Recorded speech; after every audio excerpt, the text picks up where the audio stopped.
only audience it's important that Democrats prove we can communicate to are men, and specifically more conservative leaning white men. That's not true. We have other pockets where we can shore up. So, I mean, I would advise, especially men, we need to expand our base. So people who feel comfortable on some of those podcasts should absolutely go. What I want us to be careful about is starting to use comfort in those settings as a proxy for that's okay. Then these are the people that should be leading us. These are the people that can communicate. These are the people that can reach our unlikely allies. Because the truth is, those spaces were not created to be sort of equal spaces, right? They intentionally cultivated audiences that just are not going to metabolize women's leadership the same way. So if you start hearing people saying, wow, the people who can go on Joe Rogan and impress Joe Rogan or impress his audience, those are really the people we should be looking to as potential leaders in 28. James Tallarico, Pete Buttigieg. Absolutely. What you will realize is that is overwhelmingly going to be men. It's overwhelmingly going to be white men, because the spaces that these podcasts intentionally cultivated were not built to hear a woman disagreeing, to hear a woman expressing passion, and to think, wow, that's strong communication. They were built almost in response and in rejection of that same kind of leadership.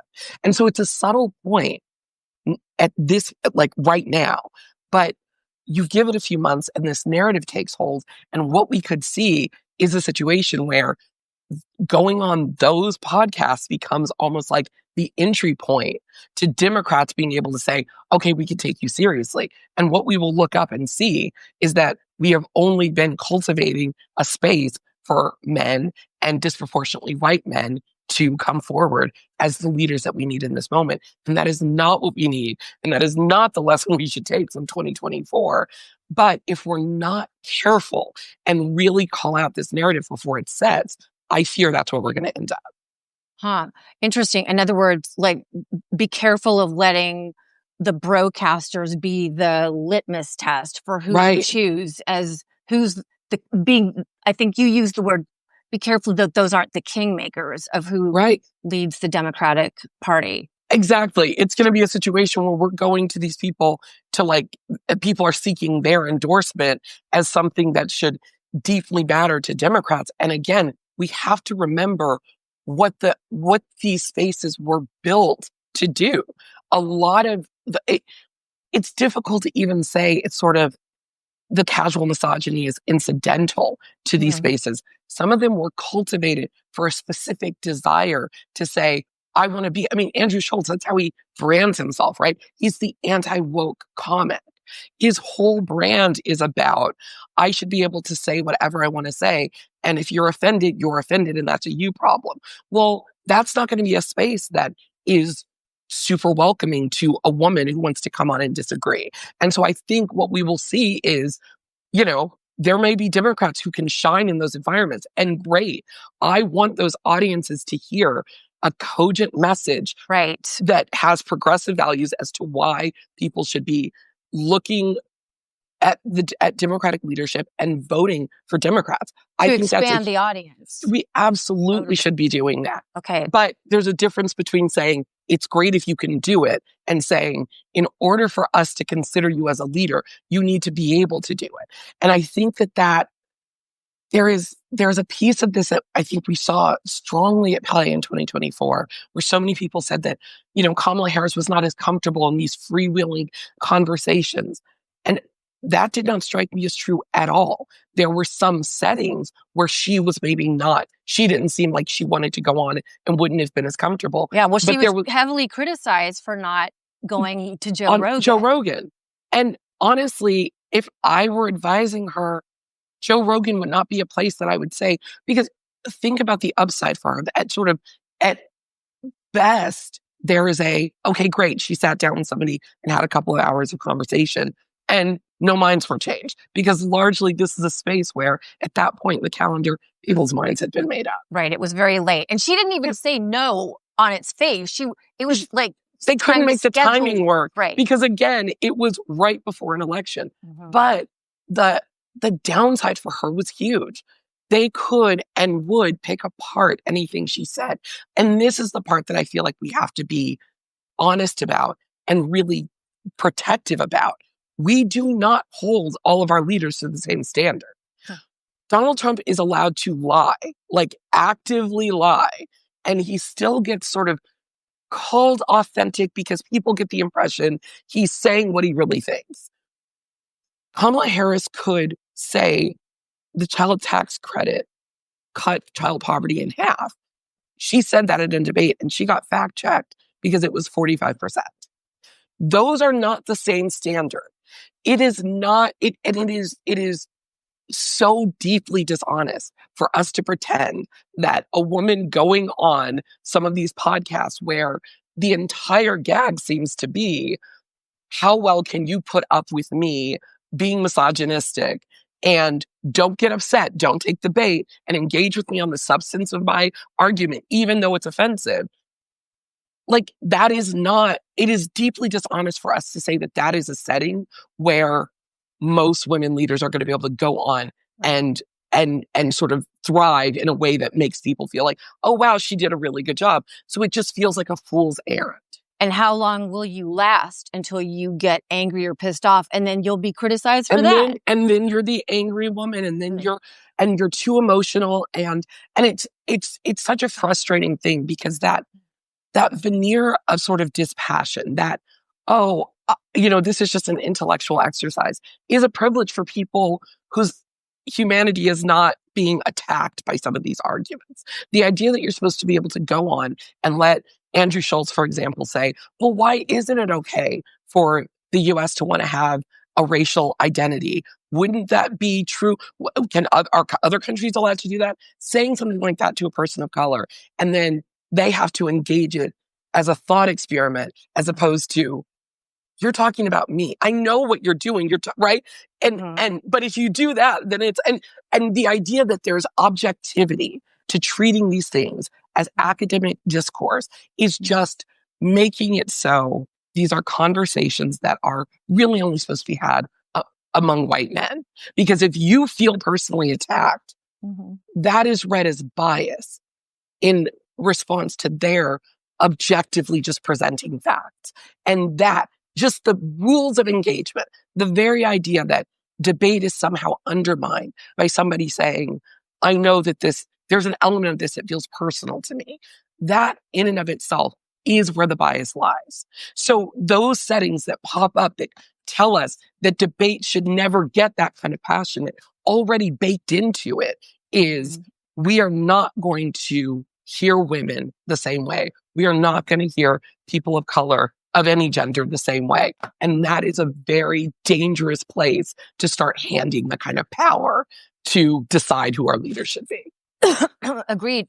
I think after this last election, this is just a personal thing for me. Okay, so after Hillary lost in 2016, was utterly crushed. Yeah. And I think this is like this, and I'll just admit, this is the privilege I have as a white woman, but as a woman nonetheless, I was like, whoa. But it was when Kamala lost this last time that I was like, wow, we really hate women in this country. Like, I mean, that was this sad realization. I'm like, wow, we would rather put in a convicted felon in office, like back to back, to incredibly qualified women.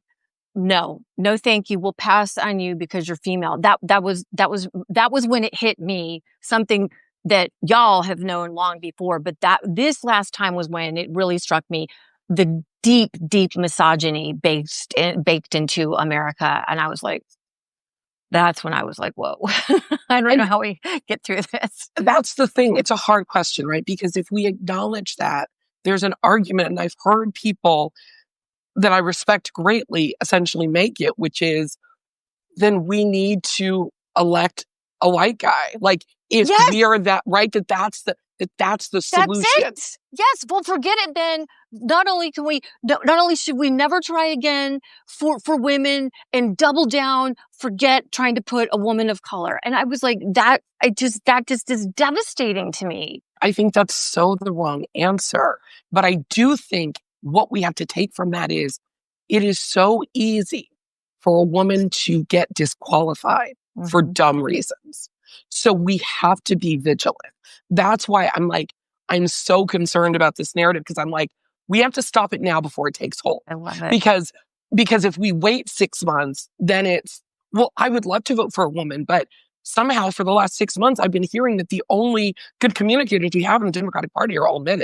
I don't know where that comes from. And it's like, it comes from here right now. It comes from stopping these narratives before they take hold. It comes from stopping defining qualifications as things that it is easier for men to showcase. Because we do have a misogyny problem in this country. We do have a racism problem in this country. That doesn't mean we then throw up our hands and say, well, then we can only elect. It's lowest common denominator. We've got to fall to whoever the country is based on the idea that we don't do exactly that we push for more. But what that does tell us is that we need to be aware of those outer parameters, that it is way too easy for people of color, for women of any race, to just start here, like just to fall a little bit, to not quite fit into what we think should be what our leaders look like. So we have to hear this stuff when it starts, call it out and stop it, and be affirmative about stopping it. So how do we, what are the concrete steps we should do? Because I mean, I can just tell you, just even as an independent journalist, even on the progressive side, and I think that's what your point is, it's really hard to break through the bro culture. It often feels to me that even just in the progressive spaces, more people would prefer to hear it from a man, because just inherently, it's like men are more credible. It sounds objective. That's it. It's the myth of objectivity that they just carry, because they are not impacted by this. It's silly, but I feel like some of it is, we have to name it. I will say, in steps that we can all take, the first is we have to name it. We have to be honest that if you and I are talking about gender issues, people think, well, you guys are women, so it impacts you, and that makes me take you less seriously and not more. Right? If I'm talking about race issues, people assume there's some kind of, it's self-interest, and so they give it less credit. That makes no sense. Any other time, identity and expertise are a good thing, but here we treat them like that is it's the fifth ace. It's you're cheating, essentially. And I think that just by being honest about that, that's one piece of it. It is untrue that white men don't possess identity and therefore can speak about this stuff objectively. We all have identity. To the extent that that's biased, we're all equally biased. So it's either all biased or it's all objective. It doesn't matter. It's equal. And saying it out loud helps us to be like, okay, we're not going to do that anymore. The second thing I think we have to do is remember that, yes, Democrats have had a problem with men. It has been across race. It's also been across geography and economics, right?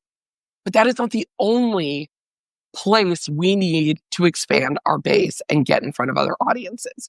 For candidates who are thinking about running, for people who are advising folks who maybe aren't going to feel comfortable going on a Manosphere podcast, go somewhere else.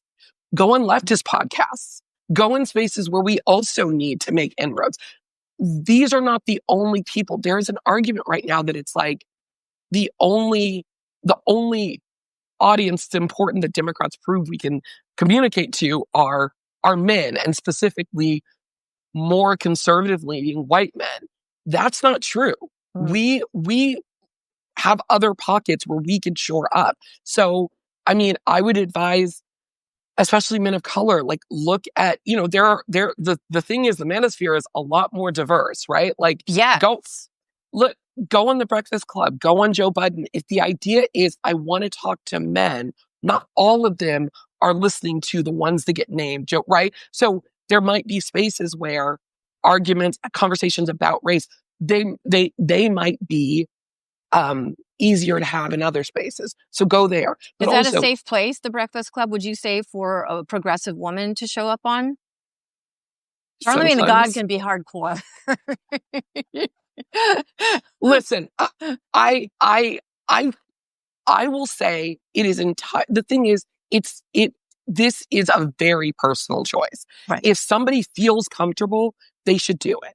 They should just be aware, and everyone should be aware that they're going into a space that was not built for them. I feel like this is actually a pretty common thing in politics, right? The idea that the politician goes to, like white politicians going into black barbershops, or male politicians going on like The View, or shows that are geared for women.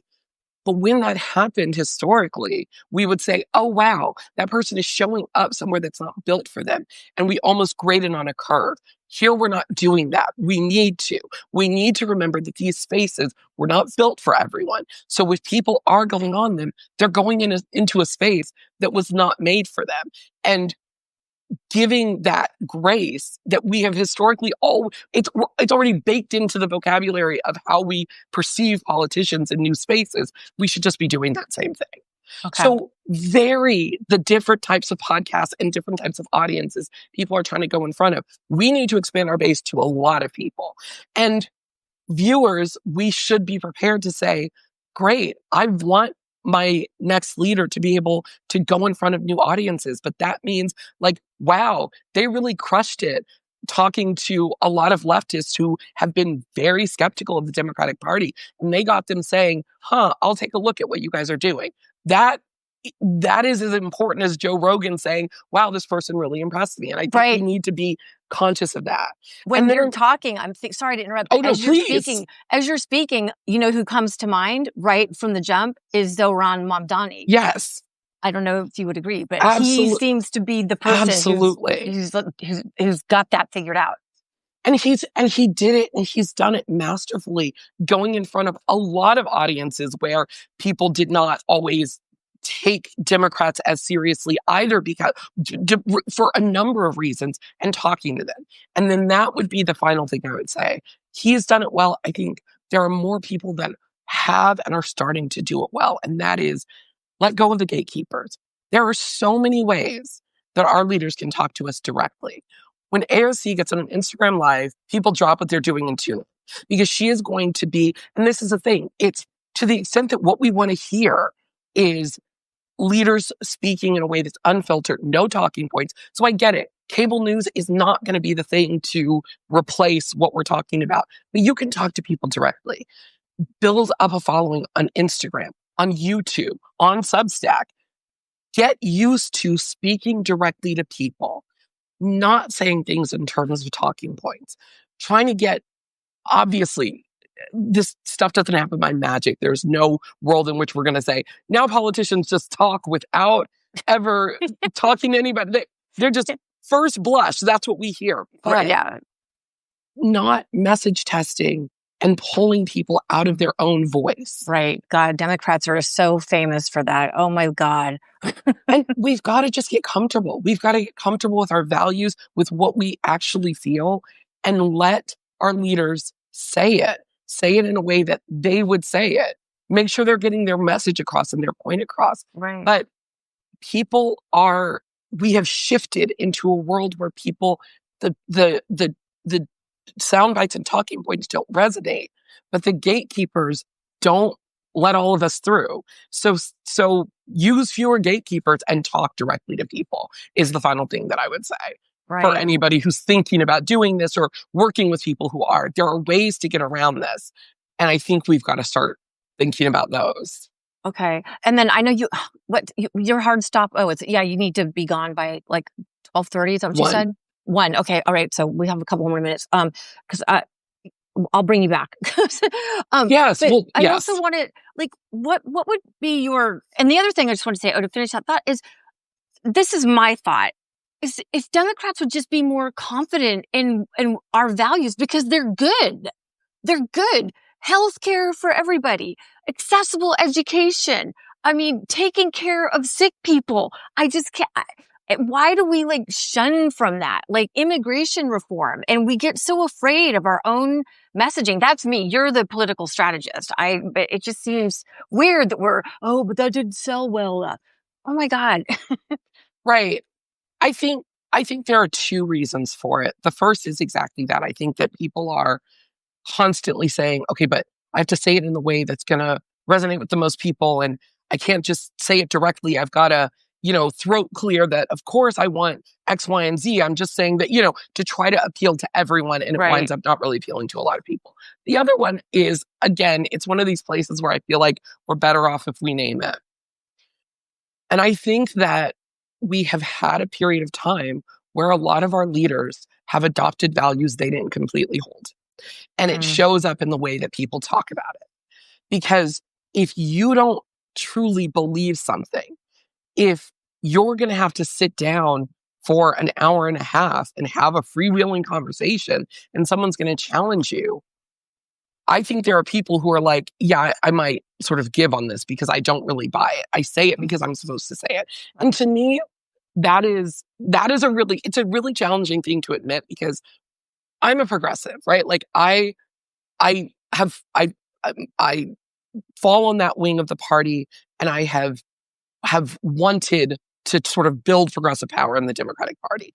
And when people feel like progressive values are essential to be a Democrat, that theoretically helps with this project. But the worst thing that can happen is for people to say they hold certain values if they don't really. Because then as soon as someone pushes back, we see, honestly, what I have started to see, which is, we have a number of leaders in the party who said that they think the reason that we lost in 24 is things got too woke and we've gone too far left and we need to. And to me, what that says is there are a lot of people who were using progressive values and language as a shield and not as a genuine ethos. And that's not the project of progressivism. It is not supposed to shield people. We need to do more work to bring people along. But until that happens, I actually would rather know where people really stand rather than have a lot of people saying they support something, but then as soon as it's hard, throwing communities under the bus, saying that issues are actually too sticky, trying to, I don't think that actually helps our project on a larger scale. No, and then it shows that you're inauthentic, that you never really meant what you said in the beginning. And, I know exactly, because there have been several people who have been going into the broadcasting world lately, and they get the push. They're like, well, really, do you think trans? And they're like, yeah, actually, I kind of agree. I know exactly what you're talking about. Yeah. I mean, Rahm Emanuel literally saying to Megyn Kelly, she said, can a man become a woman? And he said, no. And then they had a whole laugh about how ridiculous the Democratic Party is. Yeah. If that is there's something so fundamentally cynical about that kind of thing to me, that it is easier to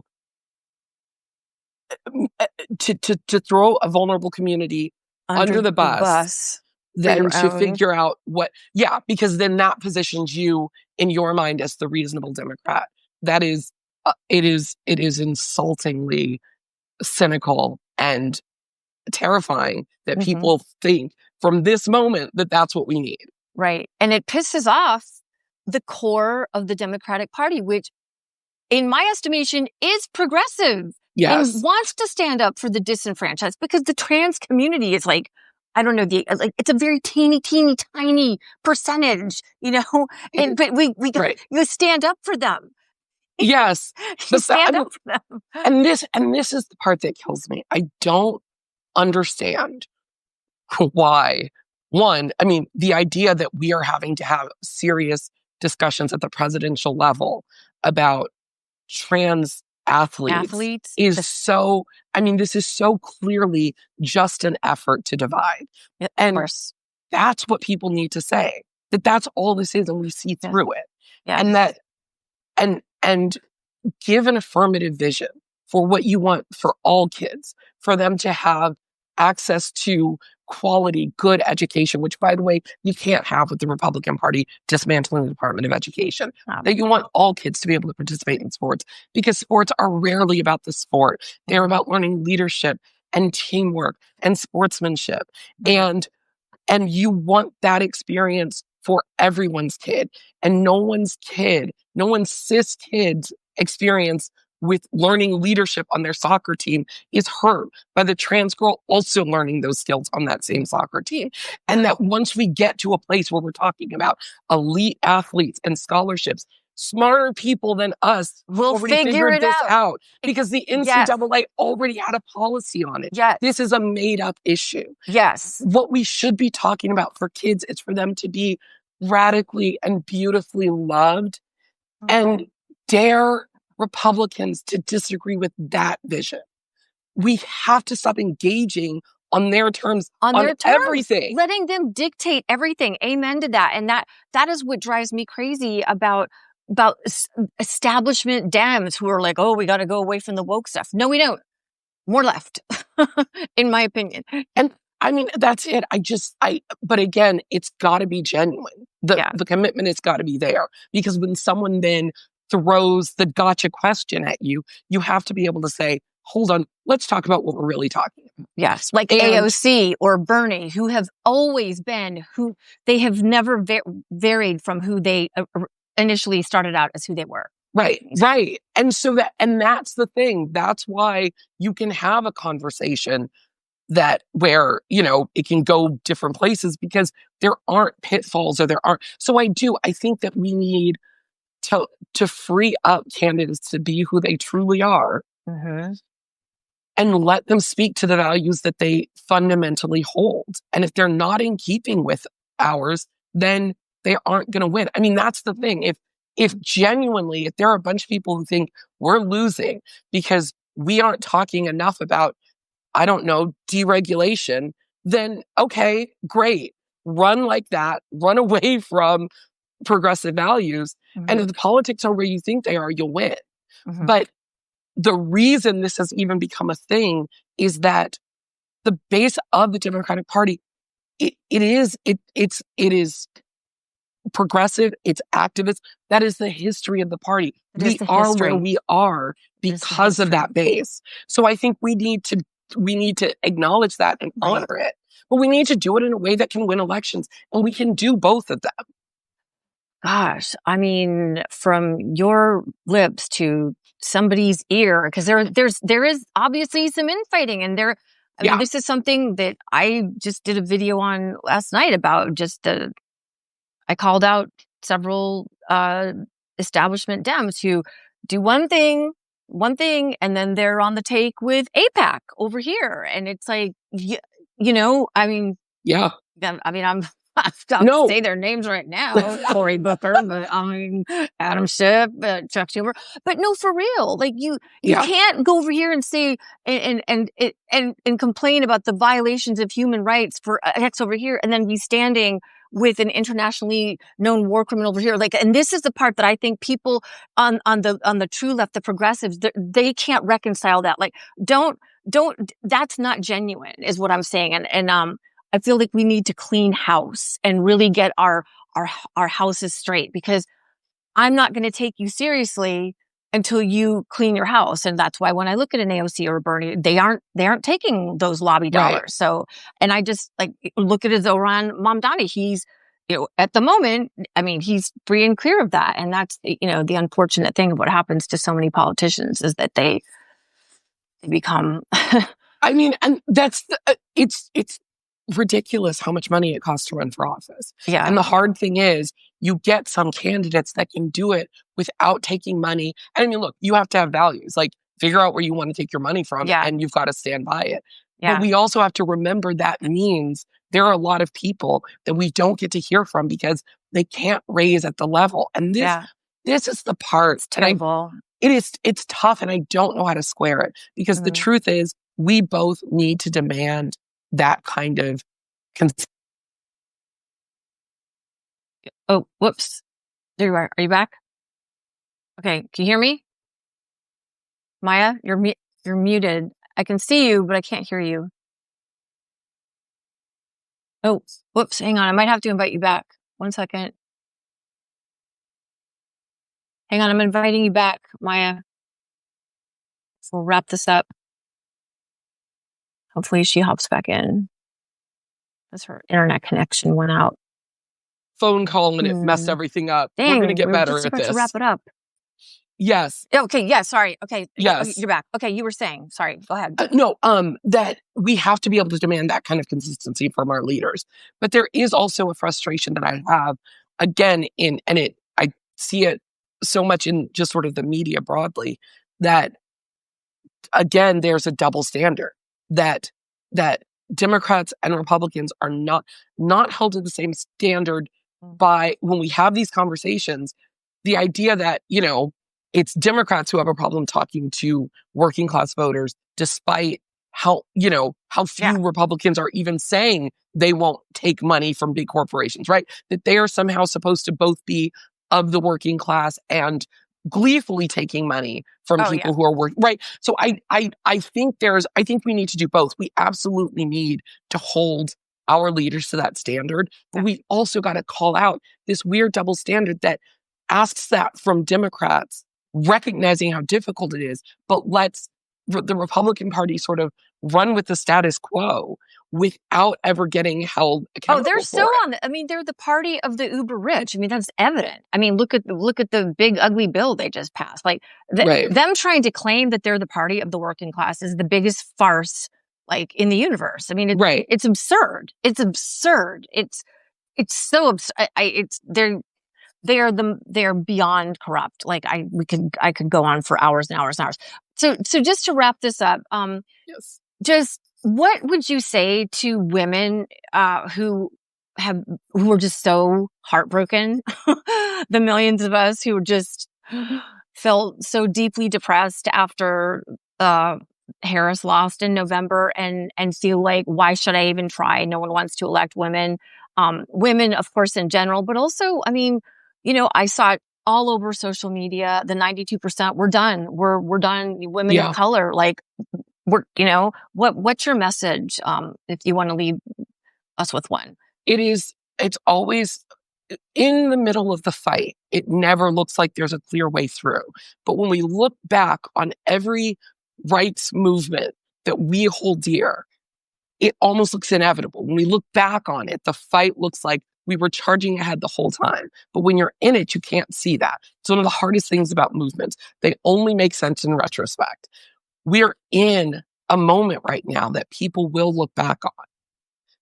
But they only get to look back on it if we keep looking forward right now, even though it's hard. I don't believe we can never elect a woman. I believe we need to be vigilant about making sure that the women we can elect remain electable. And that's why we have to talk about this stuff, call it out when we see it. When we say it, it stops being invisibilized. One of the most dangerous things about this stuff is that you don't see it. You don't realize it. Why women are but there's a double standard, but no one ever says it. If we invisibilize that stuff, it just becomes, well, the woman just wasn't good enough. When we say it out loud, when we call it a double bind, when we call it what it is, we make it harder to say, oh, we just haven't had qualified women. And that is important. It plays a role in this, even in the moments it feels like it doesn't. So like, what would we say about the Kamala Harris campaign? Because I can't imagine a more qualified woman to have run for that office. Look, 107 days is not enough time to do anything. She did what she did in that amount of time is amazing. And that's the hard part. We could just imagine what would have happened if she had run a fuller campaign. And remember that. And when you hear people say, well, she shouldn't run again because she lost, push back on that. Okay. Right? Like push back on the idea that losses are final for women. How many times did Joe Biden run for president? Politics works because you're able to lose. Donald Trump. He's got his ass handed to him by Joe Biden. Right. Here he is again. 34 felony counts later. There was never a question he would run again. Yeah. So push back. You hear people say, oh gosh, is she going to run again? But this is true of Kamala Harris. It's true of Stacey Abrams. It's true of so many women who put up great campaigns, build an organizing infrastructure, but because they don't win right away, there's a sense of like, well, you had your chance. You had your chance. Move Push aside now. back against that. Okay, Women should get the opportunity to run hard, fail, and still benefit from what they built. And but it's things like that. It's those subtle things that just kind of build up as, oh, well, she shouldn't run. When someone says that, ask why. And say, would you say that same thing? Ask them honestly, would you say that if it were a man? Because we have so many examples of men who've run and lost and run again. Right, exactly. Oh, I love that. What a great way to end this on. Sorry for all the technical glitches. I'm not sure. We'll figure it out. Yeah, it happens. It happens. I was watching Jim Acosta yesterday, and it happens. It happens to the Substack superstars. So, gosh, Maya, I would love to have you back again another time. Absolutely. Thank you so much. I mean, the wealth of knowledge is just incredible, and the message that you just gave just gives me chills as a woman. And I'll repost this and hope that we can send the message out there to women. Don't give up. Yes. Hide in your corners. You guys, let's link arms. We're done. We're done crying. Let's get back and We've got to keep going. No, and thank you for doing this. I have been I'm not active on Substack, but I was starting to get active on Substack. So this is perfect timing. Folks, please, take a look, follow me. I'll be writing and doing more stuff. Where I promise. Can we find you, Maya? Yes, plug yourself away. Where do we find you? I'm on. I mean, it's Maya Rupert on basically everything on Twitter, which I'm still going to keep calling Twitter. Blue Sky, Instagram. You can look me up. I'm on all of them. But yes, here I think you can probably just click on me and you can follow here. Yes. And I have a book that is available February 10th. It is available for pre-order right now. Okay. Wow. It's called The Real Ones. Dismantling the hidden ways racism makes us less authentic. It is talking about authenticity, both political and otherwise, and some of the ways that honestly it operates like a privilege. So please check it out. I'll be around. Okay. All right. Maybe we'll have you back for the official launch to I love it. Your book. Oh gosh. Thank you so much, Maya. Thank you. What a blessing. Have a wonderful weekend and say hello to your kitty cats. I will do it. Thank you so much. Seriously. Right. Bye. Appreciate it. Thank you. Take care. Bye.